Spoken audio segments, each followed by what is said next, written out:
Pozdravljeni v novi epizodi podcasta Seks v pisarni. S tabo sem Monika in danes sem sam jaz, ni nobenega gosta. Bomo imeli pa ful zanimivo temo in to je šibari. Kaj sploh je šibari?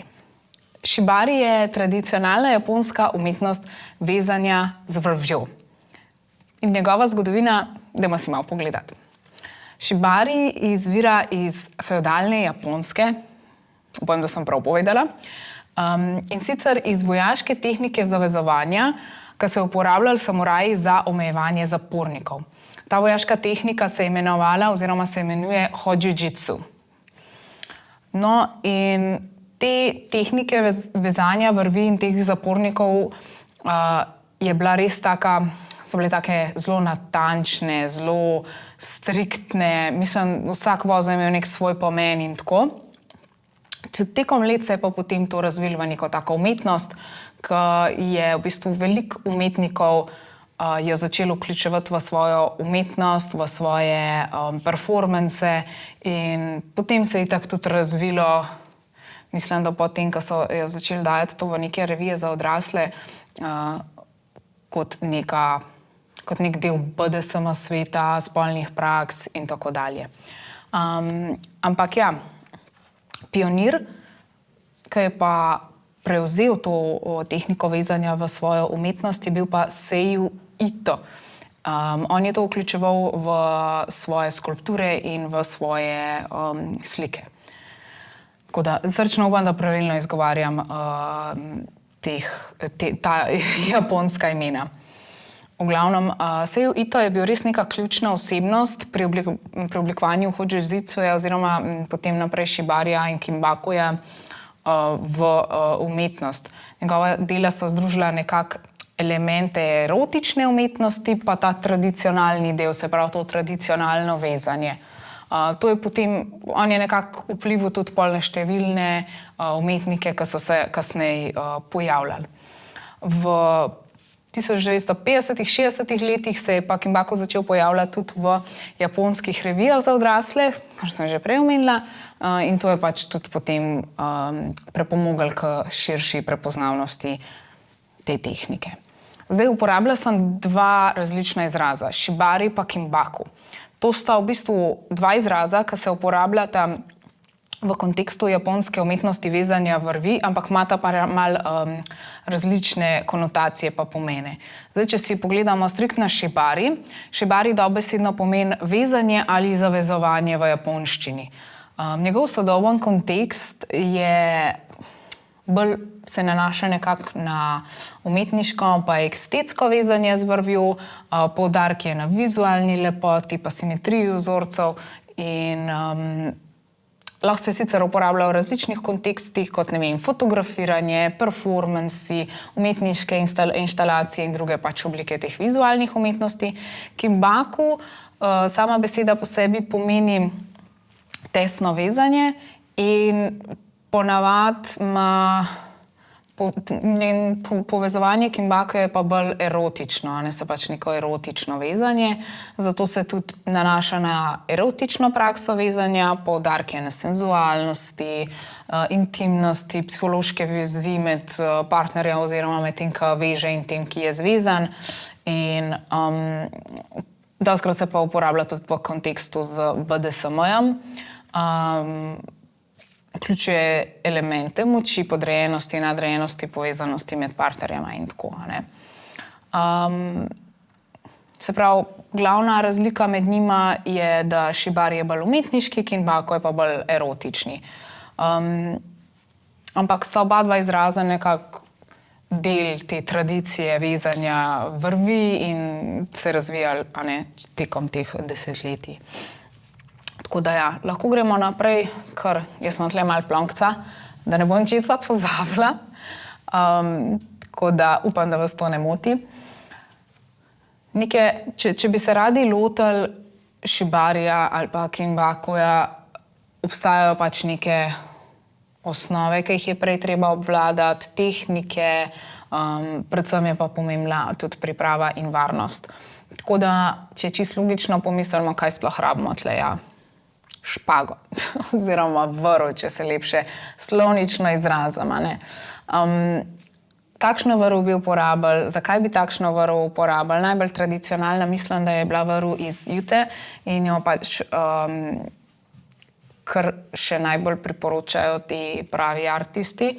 Drugače pa tudi konopljino vrv se uporablja, najlon vrv pa mislim, da so še konoplja, najlonska vrv pa iz jute. Najbolj pogosto se uporablja to iz jute pa iz konoplje, zato ker sta pač naravne, močne, dobro trenje imata, da ne drsi, tako da ful pomaga pri stabilnosti vezav oziroma samih vozlov.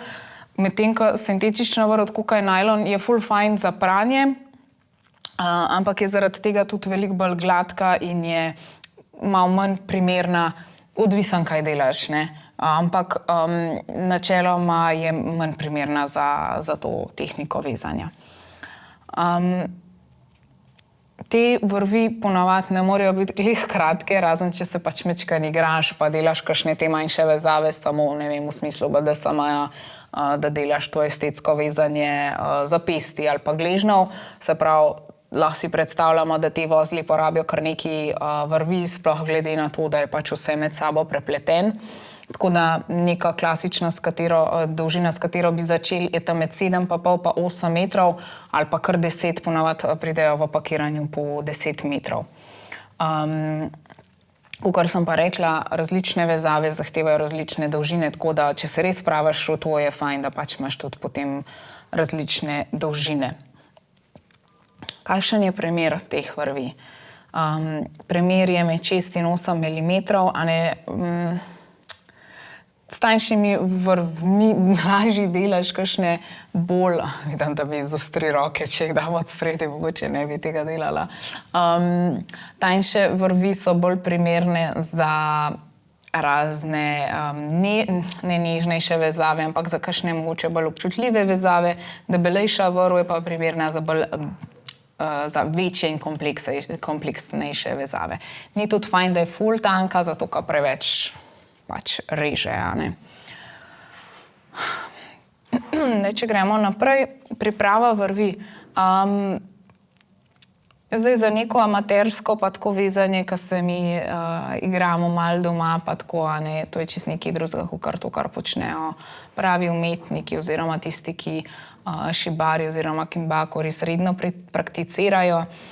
Tukaj oni res skrbijo za svoje vrvi, treba je vrv obdelati, da postane mehkejša, bolj prijetna za kožo, ampak hkrati, da se da trdne vozle z njo delati. Tako da ponavadi se te vrvi pere, suši, pa razteza, voska, maže z olji, da pač vrv ostane, shod bi rekla vitalna, ampak vemo, kaj mislim, prožna, Okej, zdaj vrv imamo. Rab malo popiti.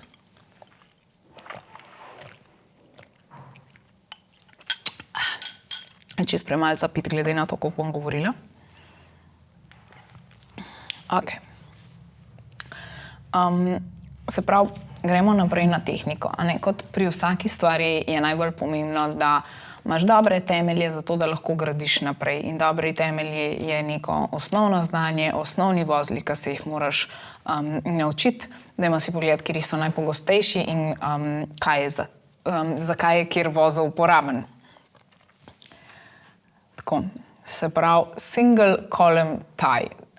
Zdaj, če bi to prevedla, bi bil single column tie, single pomeni en kolum je vrsta, tie je zavezano ali vozel.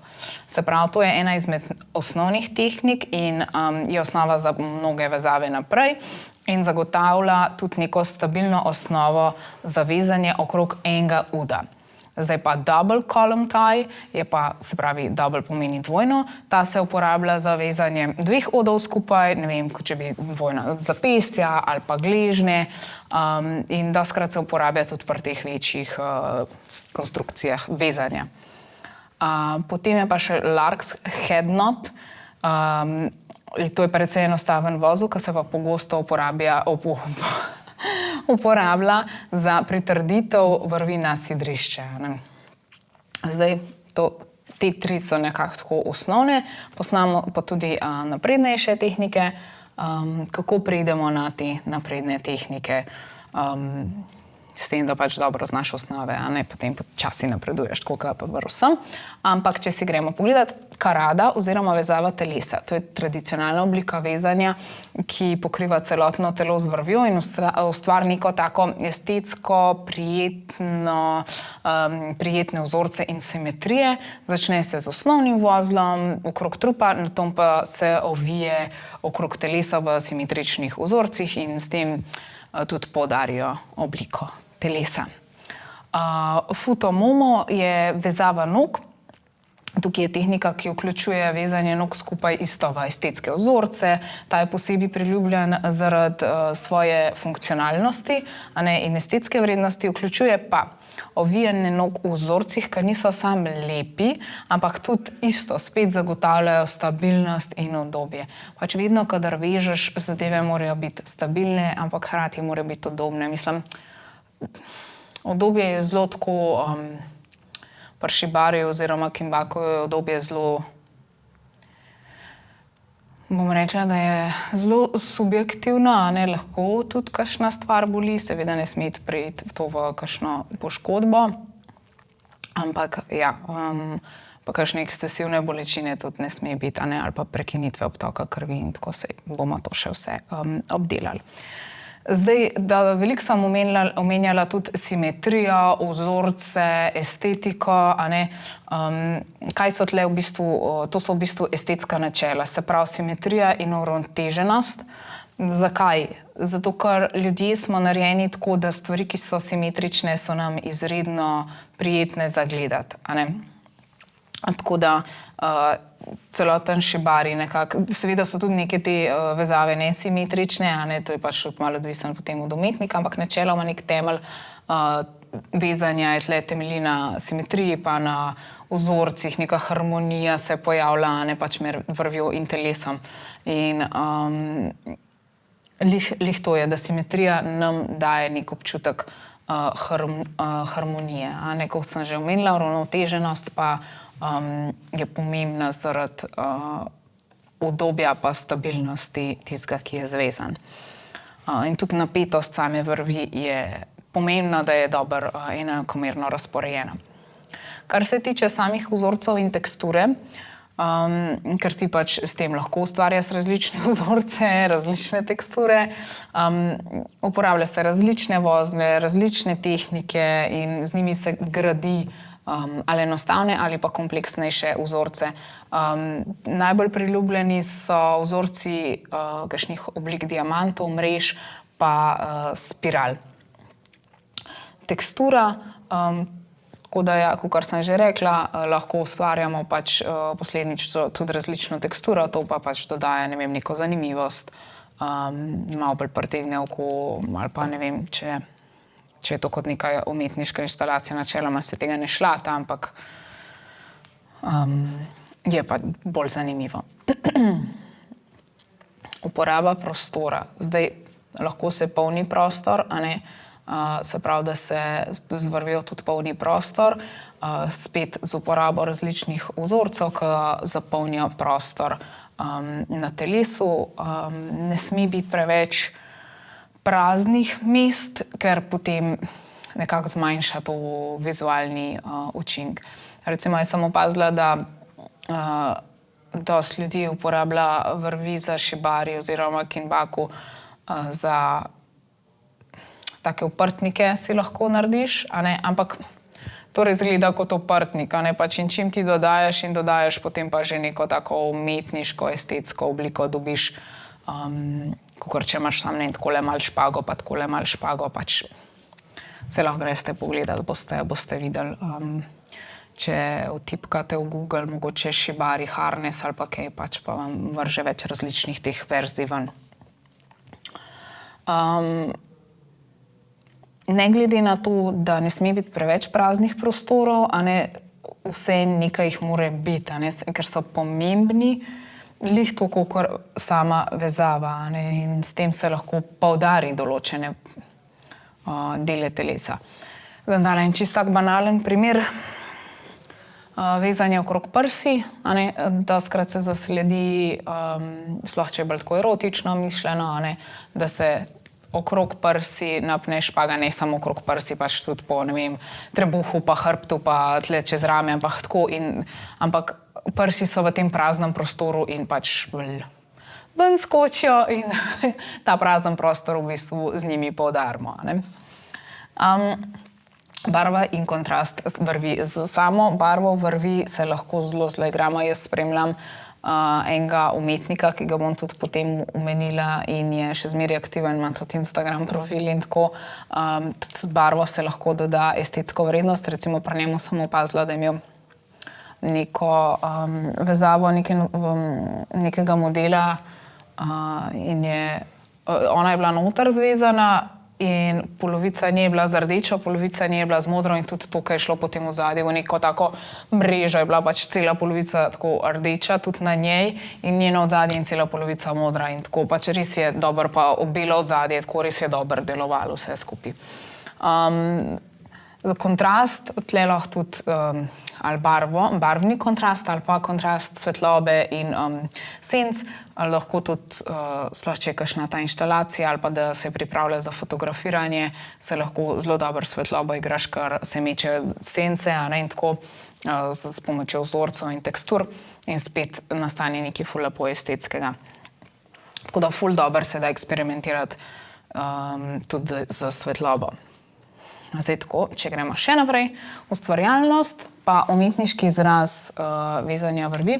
Se pravi, veliko teh umetnikov, pomembno je pa, da znaš neke osnove in tako, ampak veliko se jih potem razvija lastni slog. Zdaj govorim umetniki, zato ker šibari je res umetnost in res jo je težko obvladati, čeprav smo mi podcast, ki nekako temelji na spolnosti in njihovih praksah, ampak tle se res to močno prepleta.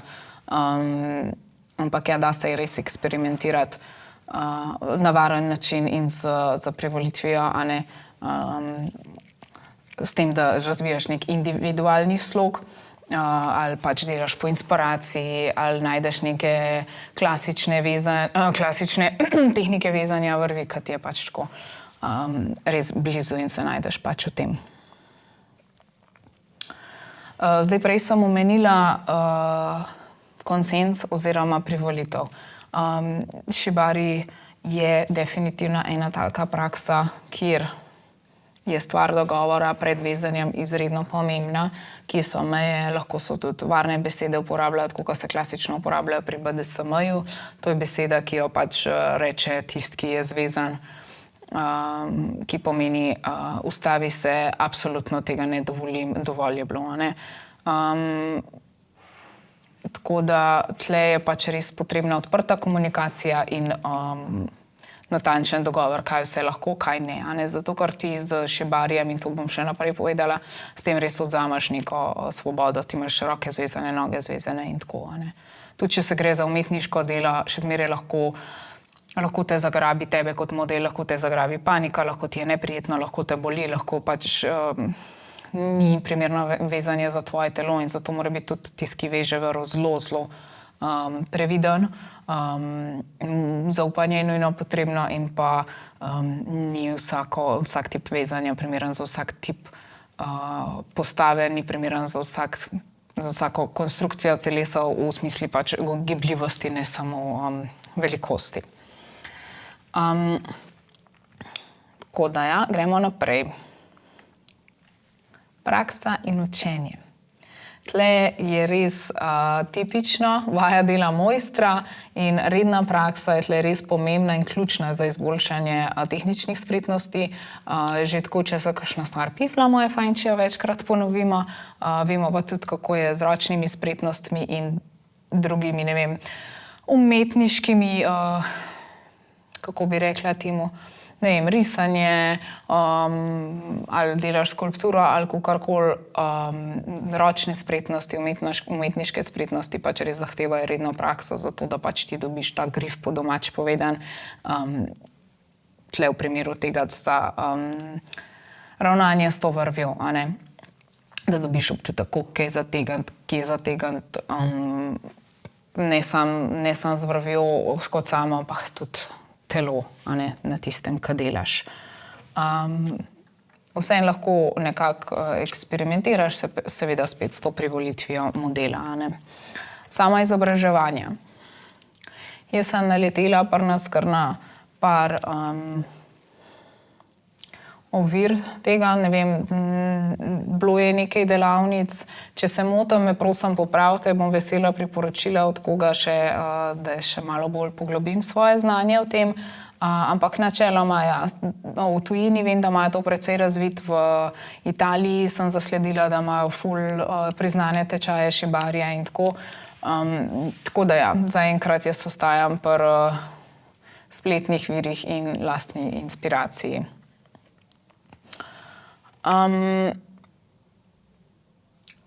Večkrat sem omenila ta konsenz, pri šibariju. Pomembno je pa tudi delati varno. Zato pri šibariju vedno, poleg kakšnih teh dogovorov in varnostnih besed, moraš imeti zmeri škarje, ki dobro in z lahkoto prerežejo vrv, ker stvari grejo lahko narobe, lahko sploh, če še nisi toliko vešč, da hitro prerežeš vrv, ali pa če je modelu partnerjev kakorkoli neudobno, da ga pač lahko hitro osvobodiš, preden pride do kakšnih resnejših zapletov. Tako da dobre škarje morajo biti vedno pripravljene zraven, na strani, ampak morajo biti kar lepo zraven. Se pravi, poleg tega je redno preverjanje cirkulacije, udobja, komunikacija, sprotna komunikacija, to vse pomembno. Zdaj, obdelali smo nekako to, mogoče za marsikoga suhoparni del šibarija, ampak to so vse pomembne stvari, ki jih morate vedeti, če se šibarija lotite. Zdaj, če vam je pa bolj zanimiv psihološki, čustven vidik šibarija, pa poslušajte naprej. Se pravi, če gremo čisto iz posameznikovega vidika, zakaj je šibarij fajn, je kot prvo, šibarij zelo pozitivno lahko vpliva na samozavedanje. Se pravi, tukaj imamo lahko fizično samozavedanje in pa čustveno samozavedanje. Šibarij je sam po sebi zelo takšen, da zahteva visoko stopnjo osredotočenosti na svoje telo in na svoje občutke, fizične občutke. A je to v redu, a ni v redu, a mi paše, a me ne paše, a me boli, a me tako mičkeno mi je nelagodno, ampak mi je zaradi tega prijetno. Pa če res je tako zavedanje, plus tega, da zraven zahteva pozornost na tebi od nekoga drugega. In ta nekdo drug mora biti tudi zelo osredotočen na tvoje telesne odzive. Tako da ta pristnost oziroma nepristnost, prisotnost v trenutku je pri šibariju nekako tak zelo fajn stranski produkt, bom rekla. Kar se tiče čustvenega samozavedanja,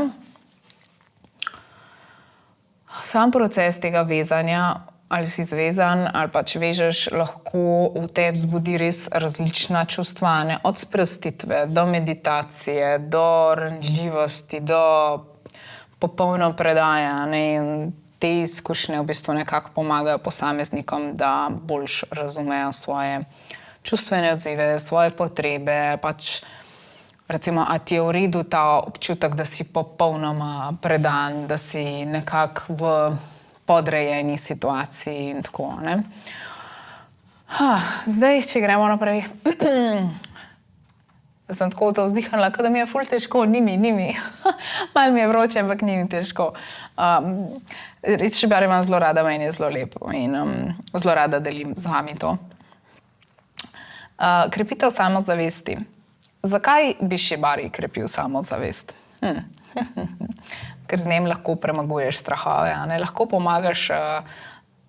lahko premagaš neko negotovost v sebi, ker zahteva kar nekaj poguma in kar nekaj zaupanja vase in v tistega, ki te veže.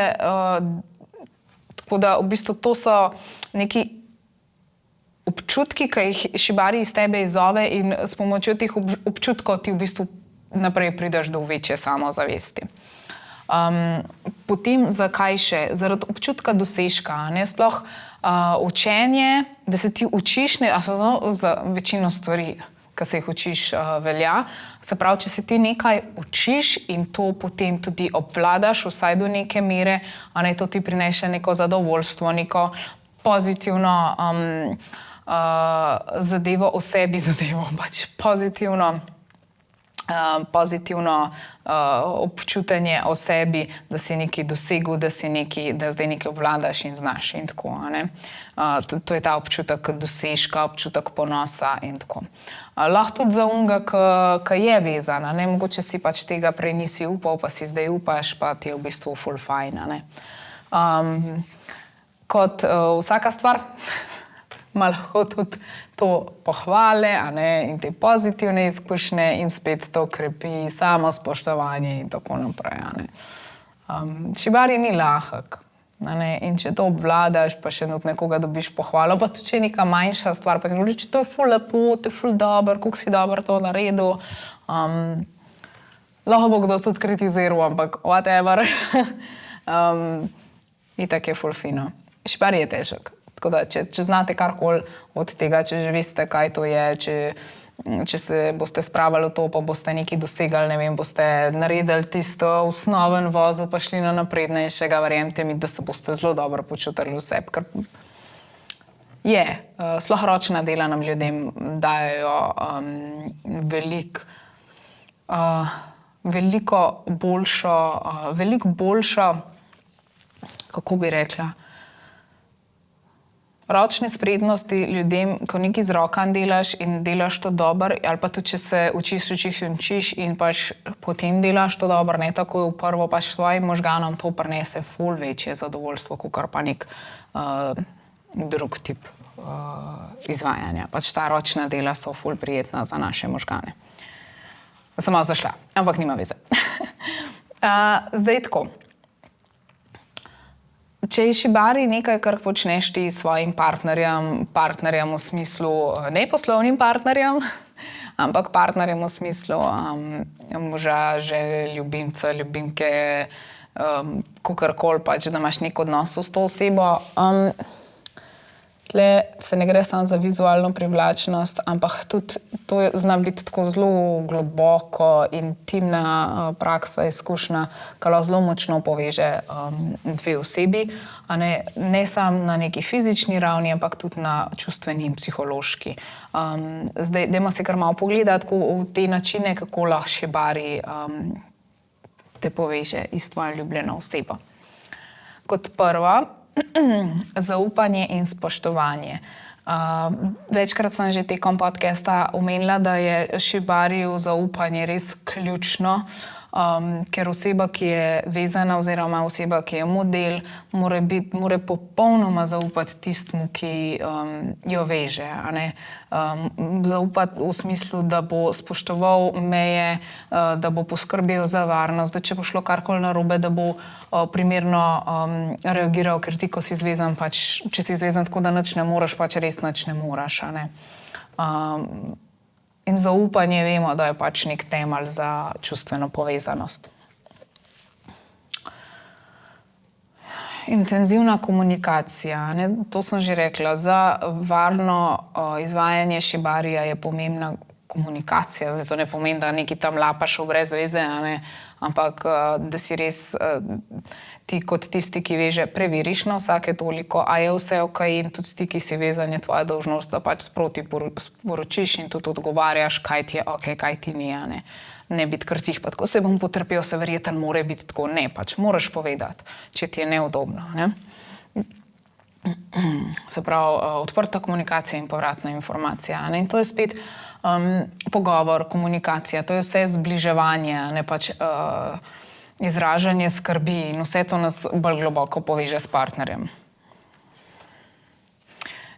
Tudi spoštovanje samih teh dogovorov, kad ti vidiš, jaz sem rekel, da je to moja meja, partner se res tega drži, že tle samo spoštovanje držanja tega dogovorov ti da občutek varnosti pa povezanosti. Potem fizična in čustvena bližina. Pri tesni fizičnosti povezani povezanosti, zakaj bi tle o tem govorili? Zato, ker že San Shibari vključuje ta element tesnega fizičnega stika in že to povečuje občutek intimnosti. Pač, če si ti model in ti tisto vrv veže na tvoje golo telo, pa ti gre. In če se jaz kot ženska postavim v vlogo modela, ti gre okrog prsi, pa ne vem, mogoče tleka bolj občutljivo med stegni, okrog stegen notranja stran stegana, pač ritnice, intimni predeli, kakorkoli pač vlečenje vrvi po telesu. To je zelo erotično, zelo intimno, lahko romantično, lahko prijetno, bom rekla, zelo prijetno. Ne vem, pa potem, ko zaveže vozle, ko vidiš to neko skrb, ko vidiš to neko zaupanje, in nastopal tudi tle prinese do čustvene predaje, biti zvezan ali pa vezati nekoga drugega, to prinese res neko tako intenzivno čustveno izkušnjo, ki je lahko zelo sprostitvena, lahko si sproščen, lahko neko euforijo v pozitivnem smislu, ne euforijo prehaja v anksioznost, negativno stvar, lahko meditativno stanje doživite, občutek predaje in s tem pač popolno sprostitev. Tako da vidimo, zakaj so tudi le noter te elementi BDSM-ja.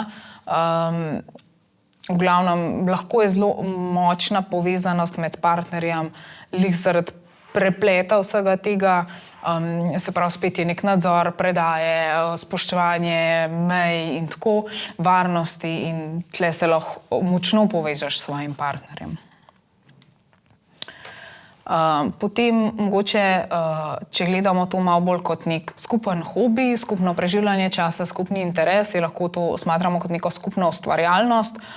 To je umetnost, kjer oba dva partnerja sodelujeta, sodelujeta pri ustvarjanju, sodelujeta pri samem ustvarjalnem procesu in dajeta si, izmenjujeta si ideje, tako da skupno ustvarjanje nečesa, kar je res tako lepo in čustveno in fizično v smislu za pogledati, tako kakšna lepa fotografija, je skrepiš pač nekako svojo vezo, skrepiš svoje sodelovanje, krepiš svojo povezanost. Pa estetska zadovoljitev je tle, se pravi, skupno ustvarjanje teh lepih vezav. Ne znam drugače povedati, pač to je res en tak občutek dosežka harmonije. Rituali in ponavljajoče se prakse. Zaprav, kar se tiče ritualov, mislim zdaj kakšnih takih verskih ritualov, ampak lahko postane to neka stvar, ki jo partnerja redno izvajata, ki je njun, kakor sem rekla prej, že hobi, ki pomaga pri gradnji odnosa, veze, zaupanja, povezanosti. Ljudje doživljajo tle tudi zelo močen občutek pripadnosti pa negovanja v bistvu. Tako da, in če smo že pri negovanju, tako kar sem že rekla, zaradi teh elementov BDSM-ja je fajn tudi nega povezanju, se pravi, kad ti model spustiš ali partner ali kakorkoli dol izvrvi, mora biti ta aftercare oziroma nega po samem dogodku, se pravi, kakšno crkljanje, skupaj gledanje filma,